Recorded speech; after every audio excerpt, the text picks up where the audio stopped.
Hello दोस्तों, स्वागत है आपका हमारे देवभूमि उत्तराखंड में सप्तकुंड के छोटे से ब्लॉग में। यह टूरिस्ट प्लेस चमोली गढ़वाल के निजमुला वैली के अंतर्गत पड़ता है। यह 7 खूबसूरत तथा अन्य छोटी झीलों का समूह जो हिमालय की गोद में बसा हुआ है। सप्तकुंड पहुंचने के लिए आपको चमोली के निजमुला घाटी के अंदर जिंजी गाँव तक लगभग 30 किलोमीटर की दूरी सड़क मार्ग से तय करनी होती है तथा उसके बाद सड़क से लगभग 26 किलोमीटर की दूरी वो झिंझी गांव से 24 किलोमीटर की दूरी पैदल मार्ग से तय कर आप सप्तकुंड पहुंच सकते हैं।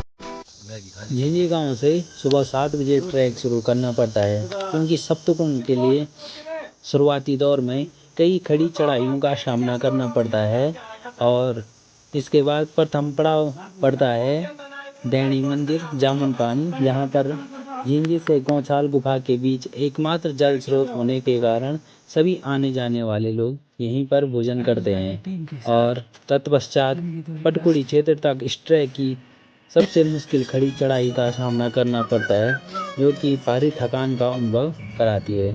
इस क्षेत्र से ठीक सामने ईरानी गांव तथा पाणा गांव, भूमिताल और पूरी निजमुला घाटी के दर्शन होते हैं और यहाँ से चारों ओर उच्च हिमालय पर्वत श्रृंखलाओं की मनोरम दृश्य दिखाई पड़ता है। यहाँ से हिमालय जड़ी बूटियों का मिलना जुलना शुरू हो जाता है, जो कि स्थानीय लोगों के रोजगार का जरिया भी होता है। इसके पश्चात सीधे रास्ते पर चलते हुए पुडियारी क्षेत्र में प्रवेश करते हैं, जहाँ स्थानीय लोगों के घोड़े खच्चरों का समूह बरसात के मौसम में चराने हेतु छोड़े रहते हैं। पुडियारी क्षेत्र से नंदा गुमटी, त्रिशूली आदि शक्ति विनायक आदि हिमालय पर्वत श्रृंखलाओं के दर्शन होते हैं। आगे चलते हुए पथरीली रास्तों पर चलते हुए काफ़ी दिक्कतों का सामना करना पड़ता है, लेकिन बुग्याली के मनोरम दृश्य सारी थकान गायब कर देती है। यहाँ से दयारी सेला बुग्याल, कुंवारी पास, सपना बुग्याल, पांगर चूल्हा आदि बुग्यालों के दर्शन होते हैं। रास्ते पर चलते हुए चरबंगी तोड़ में पहुंचते हैं, जहां से गौछाल गुफा दिखाई पड़ती है, जो प्रथम दिवस के रात्रि विश्राम हेतु सभी लोगों का आश्रय का केंद्र है। यहाँ से सप्तकुंड का ट्रैक दूसरे दिन के लिए प्रारंभ करना पड़ता है। यह प्राकृतिक उद्यान प्राकृतिक संपदा से भरपूर है। अक्टूबर महीने में गौछाल गुफा पर रात की कड़कड़ाती ठंड और सुबह की धूप की पहली किरण का एहसास एक अलग सा अनुभव कराती है। फिर चूल्हे में बनती गर्म रोटी और खाने का स्वाद इस ट्रैक को और भी मज़ेदार कर देता है। सामने की ओर दुग्ध कुंडी, दयाली सेहरा बुग्याल, शागलपुरी मानो बाहें फैलाए बैठा है।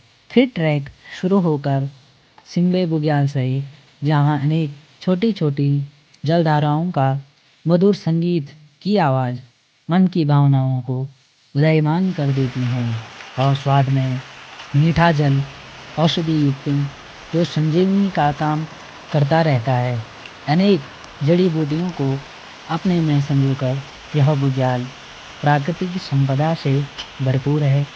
हल्की हल्की सी चढ़ाई का बढ़ना और सांसों का चढ़ते जाना स्वाभाविक है, परंतु सप्तकुंड पहुंचने की ललक खुद को थकान कहाँ महसूस होने देती है।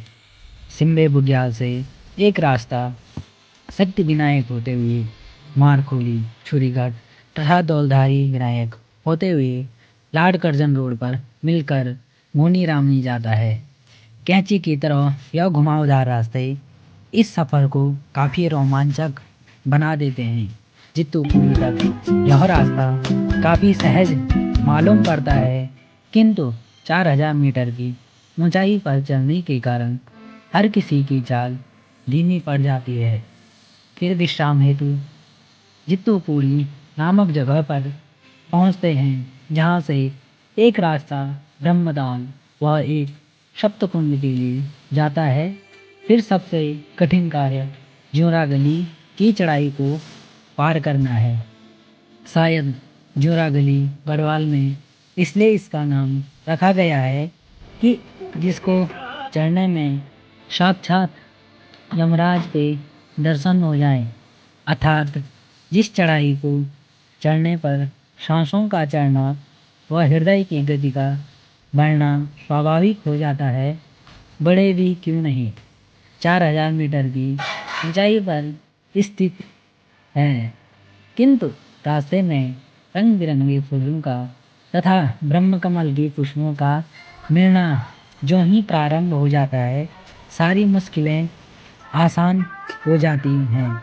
नंदाष्टमी के अवसर पर इन पुष्पों को माता नंदा देवी को चढ़ाया जाता है तथा सभी भक्तों को प्रसाद के रूप में वितरण। फिर सप्तकुंड के क्षेत्र में प्रवेश करते हैं, जहाँ से एक रास्ता सागलपुरी की ओर जाता है, जहाँ नंदागुंडी पर्वत व ग्लेशियर स्थित है। यहीं से पिरई गंगा का उद्गम स्रोत माना जाता है। फिर प्रथम कुंड का भव्य दर्शन सभी लोगों के शरीर में नई ऊर्जा का संचार कर देता है। हिमालय की तलहटी में स्थित ये कुंड किसी अमृत सरोवर से कम आंकना कोई अतिशयोक्ति नहीं होगी। धीरे धीरे आगे की अन्य एक के बाद एक कुंडों का इस तरह सुसज्जित होना अकल्पनीय है। इनका जल इतना स्वच्छ और मीठा है कि ऐसा लगता है कि जीवन चक्र में औषधि का काम कर रही हो। ऐसा माना जाता है कि स्वर्ग की अप्सराएं साक्षात इन कुंडों में स्नान करने आती थी। देवी देवताओं का वास तथा ऋषि मुनियों की तपोभूमि इस क्षेत्र को माना जाता है। धीरे धीरे अन्य कुंडों की ओर बढ़ते हुए आनंद की अनुभूति होती है और मन में अधिक जानने की उत्कंठा बनी रहती है। वन विभाग के द्वारा बहुत समय पहले इनका सौंदर्यीकरण किया गया। इन तालों के अंदर तथा चारों ओर के पत्थरों के स्लेटों की आकृति मन में आश्चर्य पैदा करती हैं। फिर आता है नंदा देवी का मंदिर व कुंड, जिसमें नंदा देवी का वास माना जाता है। ऐसा माना जाता है कि पहाड़ों की अधिष्ठात्री देवी मां नंदा कैलाश में वास करती हैं, जो अपने भक्तों पर अपनी कृपा दृष्टि बनाए रखती है। मां के कुंड में पंच स्नान करके मां के मंदिर में दर्शन हेतु मन का उत्साहित होना स्वाभाविक है। हमारे द्वारा मां को उसके मायके से भेंट के रूप में पहाड़ी ककड़ी व अन्य समोन चढ़ाते हैं।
रात्रि विश्राम हेतु गौछाल गुफा पर पहुंचे।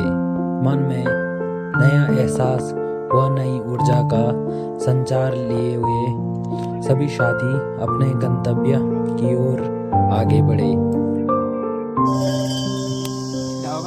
सप्तकुंड ट्रैक की अधिक जानकारी हेतु इस वीडियो को लाइक व शेयर करें और कमेंट में जरूर लिखें कि आपको वीडियो कैसी लगी। मिलते हैं फिर नई वीडियो व नए अनुभव के साथ, तब तक के लिए जय हिंद, जय उत्तराखंड।